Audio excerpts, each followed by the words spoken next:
Are you being punished for someone else's crime? Hello again, David Wright here for the Spending Planners Institute. When you were a kid, did you ever get punished for something you didn't do? Maybe your brother or sister broke something and you got the blame for it? I think it happened to most of us at some time or other. When that happened, it's pretty hard to deal with emotionally. Of course, the fact that you probably also got away with stuff that you should have been punished for at some other time did not matter.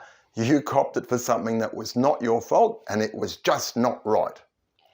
Are you aware that right now you're probably being punished for something you didn't do?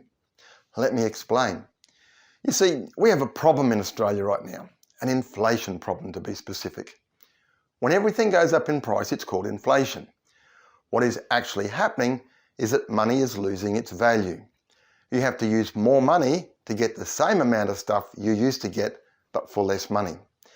Apparently 3% inflation is seen as ideal. The Reserve Bank of Australia, the RBA, uses interest rates to try to keep inflation close to that magic figure of 3%. Okay, so let me ask you, what are the forces that cause prices to change? You probably know it's supply and demand. If lots of people want something, the price goes up. We all understand that. If you want to sell your house and you put it up for auction, the more bidders there are on the day, the more you will get for it. If there's only one bidder, you'll have to take what they're offering or you won't sell.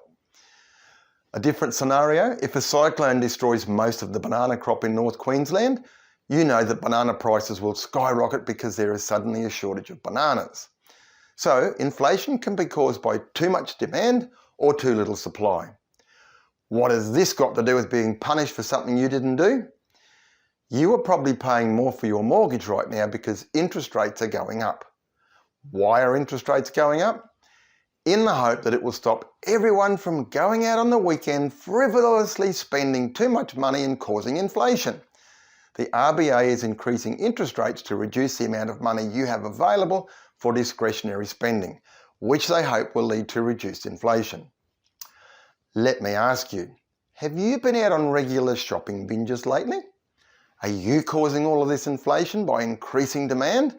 Or are you being punished by way of higher interest rates for inflation that someone else has caused?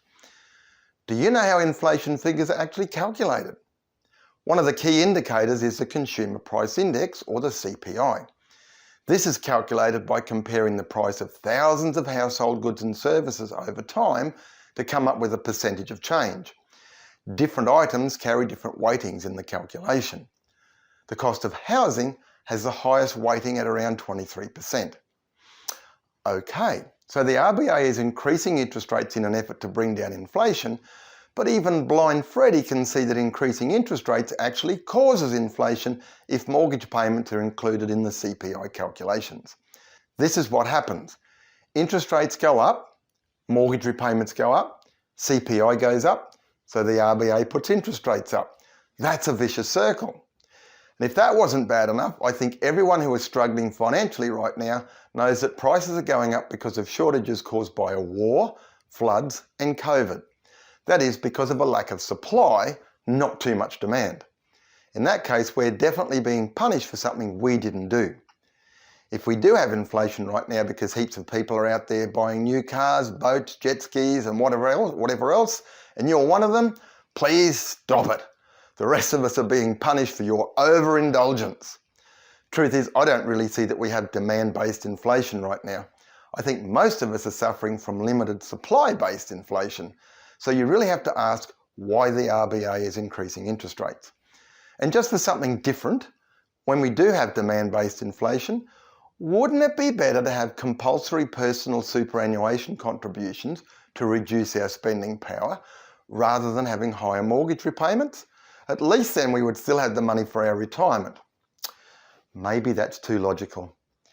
If you want to find out how you can take better control of your finances in spite of rising interest rates, here's a little tip from me. Go to spendingplanning.com. I'm David Wright. Bye for now.